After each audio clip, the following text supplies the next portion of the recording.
Yeah, kia ora guys. I'm just going to do a little screencast from the last session that we had about alternative energy.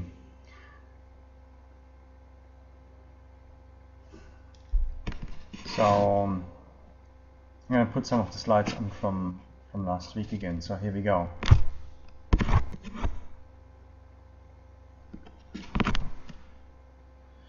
Okay. Now I put this diagram up of New Zealand energy production. You can see over the last 30 years the energy need doubled up, and there's only slight rise in hydroelectric, and the rest was caught up mainly by gas. So energy increasing, the needs would mean either hydro would be increased, or we find other ways of producing the difference. So obviously we want to use alternative energies rather than fossil fuel. The other thing that we have to consider is that we have a big hole here during night, peak in the morning, and then going down afternoon and peak again in the evening. So any energy that can be used in this area here would be almost as if it was free energy, apart from what you have to pay, but there's no tax to the environment, because energy would be provided sort of on this line here by the power companies to make sure that there's no blackout or brownout. So we can think of all sort of ways of producing energy. The bicycle generator is interesting to see how little energy can actually produce with quite a workout. Keep in mind it's only 50 watts that you can keep up with that, so it's just about enough to run your laptop whilst you're pedaling the bicycle. But certainly you would start not using the toaster in that case. The biggest way of saving our bulk energy, and that's something you have to keep in mind when you think about the energy needs of New Zealand diagram that I showed you first. That doesn't include transport energy, and that's actually where the lion's share of New Zealand's energy is going to, is transport. So we should use our bicycles more and get bicycles fitted so we can actually take things, a cargo that we otherwise would use a car for. So this one here is a bit over the top. Motorbikes use about a quarter of the energy as a car would do, but as you see, there are sort of limits of what you can carry on a motorbike too. Now, plants are not as efficient in converting sunlight to sugar as we would expect. The best of them all would be sugarcane, and it has an efficiency of up to 8%. Usually our crop plants are even below 2%. And with sugarcane we might not be able to expect it here in our climate that would consider the tropical climate. If you compare it to photovoltaics, which run at 15%, that makes plants a bit inefficient. But of course you don't have to use all this embodied energy to produce plants as you would do with solar cells. Now with biomass, and for us probably biomass is the biggest one for energy production, you can use different routes for biomass, and usually it includes chipping the biomass, mixing it with enzymes, and that can give you ethanol, but at the moment that is still a very expensive process and not stacking up cost-wise.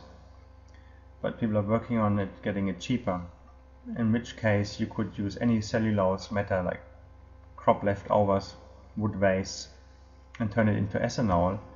The advantage of ethanol is you can put it straight in the tank of your car without any changes.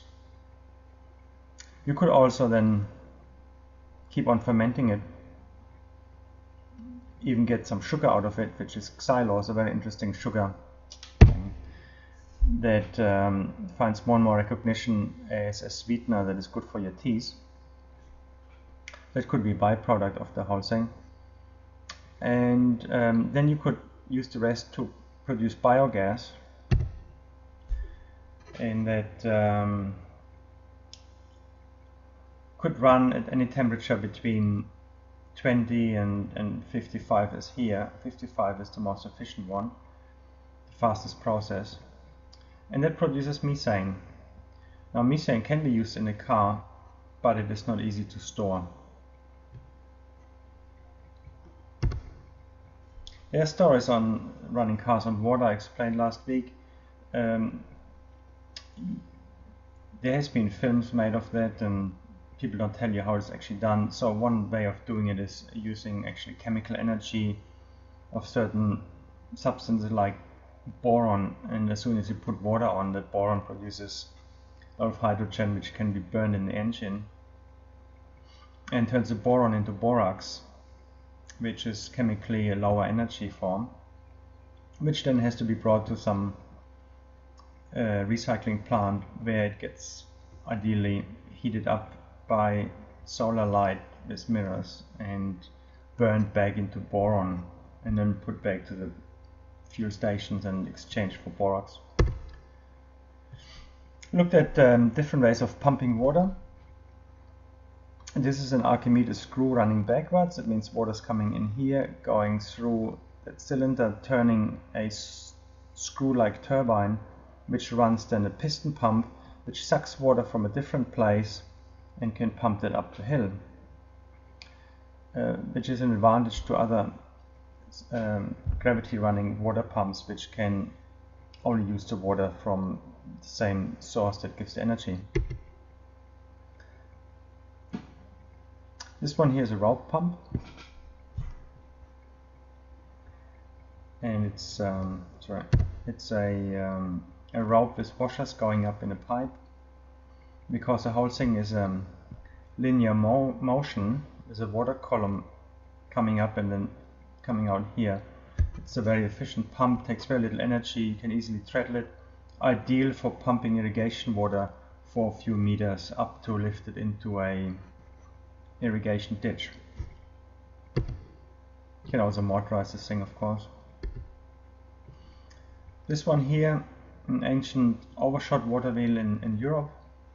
This one here, an undershot water wheel. Here the water comes in from the side, runs down a channel along the wheel, turning it, and here it comes on the top of the wheel, the overshot therefore, and fills up these buckets and is taken down on the side and splashes out fairly down below. So this is the most efficient water turbine that you can still get nowadays, even with all the modernization of water turbines. This is another shot of an overshot water wheel down in Motueka. It was used for milling grain and for producing electricity. It's not the most efficient one for electricity production because they usually turn very slow, but with a strong torque, there's quite a strong force. Whereas a generator to make electricity usually runs at a very high speed, means you require a lot of transmission, which sucks up a lot of your energy and makes it a bit inefficient. Here, overshot water wheels that run piston pumps. Here again you use water to run the wheel, but you can then actually suck water in from somewhere else into these pistons to pump them up to a water reservoir. This is a funny design here, quite interesting. You can have a pontoon in a stream and water wheel which runs this spiral, and these spirals, they have openings here, and they go into the dip into the water, take up water and air again, water and air again, and bring it to the center and compress it that way. Just like on this spiral here, it dips in on this end, goes around, takes air, water, and it goes around in a spiral, and this spiral increases the pressure and it can pump water out here to a much higher place. Ram pumps are quite commonly used.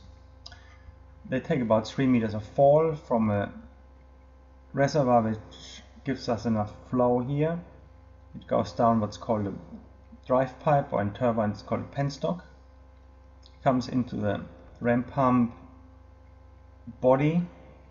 Here is a valve that's pressed open by a spring. As soon as the water reaches a certain speed, the valve closes, and that ram effect from this water in motion this energy needs to go somewhere, and it will go up here, compressing the air that's up there. And as soon as this air bounces back, it closes this valve over here, number 6. And then the remaining water in this chamber then wants an outlet, and it can go up here, this pipe, up to a higher water reservoir, and it can pump up much higher than the original water here. Of course, it only pumps a fraction of the water, because most of the water is going through here, just running the device. So once the water comes to standstill, this valve opens again and the cycle starts again, this water starting to run down here, and when it reaches a certain speed, it closes this valve again, and again the water gushes up here, compressing the air in there, and slowly then being released up the pipe again. And that is a cycle that goes about every second, every 2 seconds, like a heartbeat. At the same time, you could also take a pipe off here and run the whole thing as an air compressor. You have to have a small inlet for air down below here to replenish the air up in the chamber.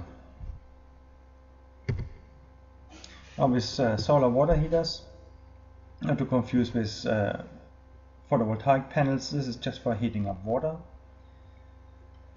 The water circulates by gravity. Warm water rises, goes into the reservoir here, and the colder part of the reservoir goes down to the bottom of the collector.